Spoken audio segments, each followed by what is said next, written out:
Sugeng enjang para sedherek ingkang tansah setya midhangetaken panyuraos. Dene ing enjang menika panyuraos kapendhet saking bab 7. Sumangga kita sami midhangetaken.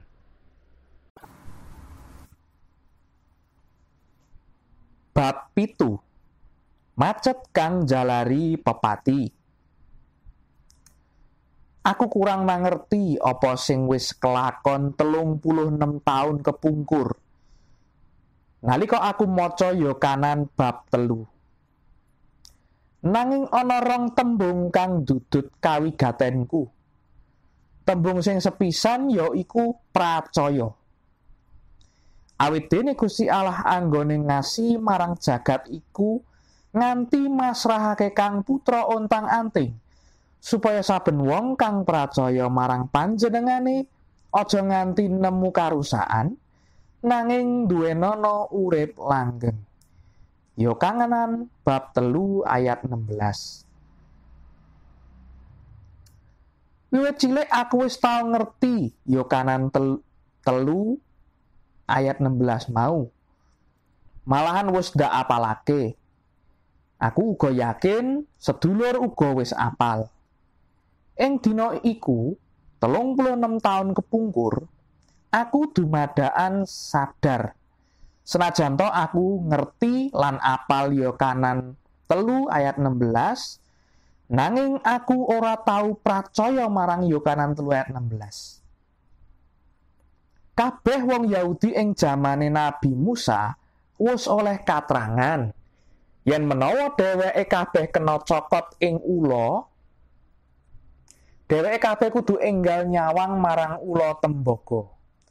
Aku yakin yen kabar iki wis sumebar ing sakabehe wong-wong Yahudi kang mapan ana ora-ora. Aku uga yakin para ibu tansah ngelingake anak-anake supaya nyawang marang ula tembaga nalika cinokot dening ula.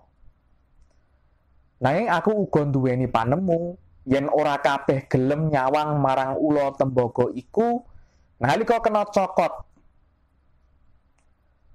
Malahan aku yakin banget nalika kena cokot dening ula, wong-wong akeh luwih milih nyawang lan budidaya piye carane mateni ula-ula kang arep nyokot iku. Tegese, kabeh wis mangerteni yen ana ula kang nyokot, kabeh kudu nyawang marang ula tembaga. Nanging sethithik wae kang pracaya. Yen mung bab pawartane, kabeh padha wis mangerti. Ing tumindake wong-wong iku ora pracaya. Mulane akeh kang pungkasane nemahi pati krana ora nyawang marang ula tembaga iku. Aku uga wis ngerti marang Yohanan 3 ayat 16. Yen ayat iki ngandhakake dalane urip langgeng iku pracaya. Kaya dene wong-wong Yahudi ing ora-ora kang nyawang marang ula tembaga supaya bisa urip. Aku uga weruh yen mung ngerti Yohanan 3 ayat 16 iku durung cukup. Mulane aku wiwitane duwe panemu. Sakliyane pracaya marang Gusti Yesus, awake dhewe kudu nambahake laku agama supaya bisa mlebu swarga.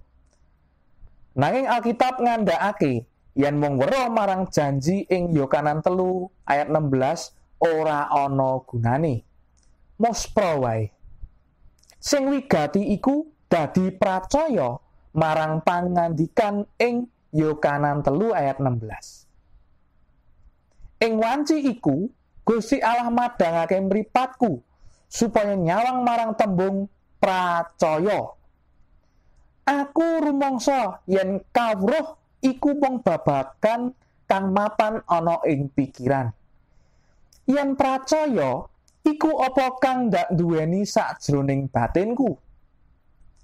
Lan kaceke antarane mripat lan ati iku mung antara 15 senti wae.